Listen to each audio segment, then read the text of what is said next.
خاص طور پر جس کی فجر جماعت سے گئی میرے دوستو، وہ دنیا اور آسمانوں کے قلابے ملائے، بیان کرے، باتیں کرے، یہ کرے، وہ کرے، سب وہ 0/0 ہے، وہ 0/0 ہے جو مسجد میں فجر کی نماز نہیں پڑھ رہا۔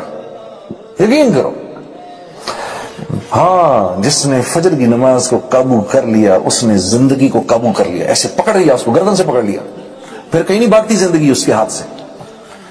یہ ذرا مشکل پرچہ ہے، ہاں تو اس کی بہت نیت کرو۔ یہ نوجوان لڑکے جو بیٹھے ہیں، میں تمہیں بتا رہا ہوں قسم سے، سب سے مشکل جو ہوئی مجھے، ہاں جی، میری زندگی جو ہے نا کلابے کھاتی تھی نا، وہ کھاتی تھی جب فجر کی نماز قابو میں آ گئی نا، تو سب سمجھ میں آیا، اچھا میں کیوں پیدا کیا گیا تھا، اچھا میں اس لیے پیدا کیا گیا تھا کہ میں فجر کی نماز آ کر مسجد میں پڑھوں۔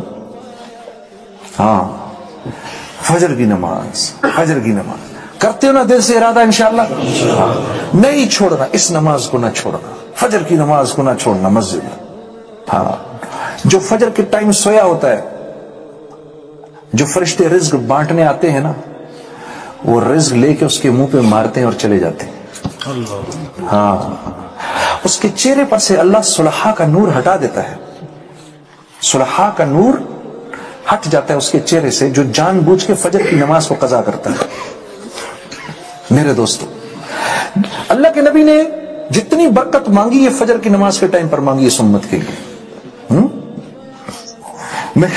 میں ایک جگہ بیٹھا ہوا تھا تو 5 6 8 لوگ بڑی سیریس گفتگو کر رہے تھے کہ مسلمانوں کو کیا ہو گیا، اور مسلمانوں کو یہ کرنا چاہیے، اور مسلمانوں کو وہ کرنا چاہیے، اور یہ مسلمانوں کی جیو پولیٹیکل سچویشن ہے، اور یہ مسلمانوں کی فلانی پوزیشن ہے، اور یہ فلانی 5 6 بیٹھے ہوئے تھے، ایسے بیٹھے ہوئے تھے، اور پھر آخر مجھ سے کہتے ہیں تو جنید جمشید صاحب آپ کی کیا رائے ہے؟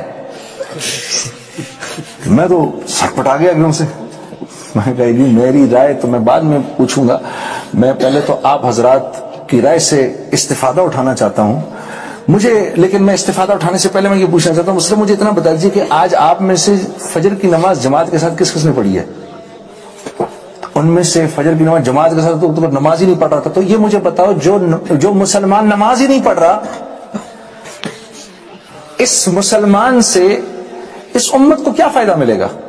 نہ اس کی دعائیں قبول ہو رہی ہیں، نہ اللہ والوں کی دعاؤں میں اس کا کوئی استحقاق ہے، اور پتہ نہیں کیا کیا کیا کیا وعیدیں جڑی ہوئی ہیں اس بیچارے کے ساتھ، کیا بیان کریں یار، ہمارا تو دل دکھتا ہے۔ اور بات یہ ہے کہ میں خود بھی ایک زمانے میں انہی میں سے تھا، اس لیے میں اسپیشلی کہتا ہوں یار جان بوجھ کے نماز نہیں چھوڑنا، نماز نہیں چھوڑنا، نماز نہیں چھوڑنا۔ یہ تشکیل جس نے اپنی کر لی، آج اس نے اپنی سب سے بڑی تشکیل کر لی۔ غنی کون ہونا چاہتا ہے؟ ہونا چاہتے ہیں؟ ہاں، جب ارے اللہ رب العزت جب کوئی چیز آفر کریں، اللہ کی آفر آئے، فوراً ہاتھ اٹھانا چاہیے، مجھے چاہیے، ایسے نہیں دکھانا چاہیے نہیں میرے کو ضرورت نہیں، فوراً ہاتھ اٹھانا چاہیے، جی مجھے ضرورت ہے، اللہ مجھے غنی کر دے۔ ایک ہوتا ہے امیر ہونا، ایک ہوتا ہے غنی ہونا۔ غنی مختلف ہے، غنی وہ ہے جس کو اللہ نے دیا ہے لیکن اس مال کی محبت کے بغیر دیا ہے۔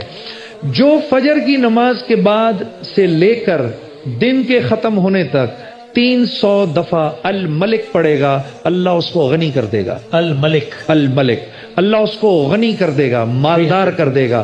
اور وہ ہوتا ہے نا 12 بجے کے بعد زوال کا ٹائم، ہاں اگر فجر کے بعد یاد نہ رہے تو جیسے ہی زوال کا ٹائم ختم ہو اس کے بعد جو 120 مرتبہ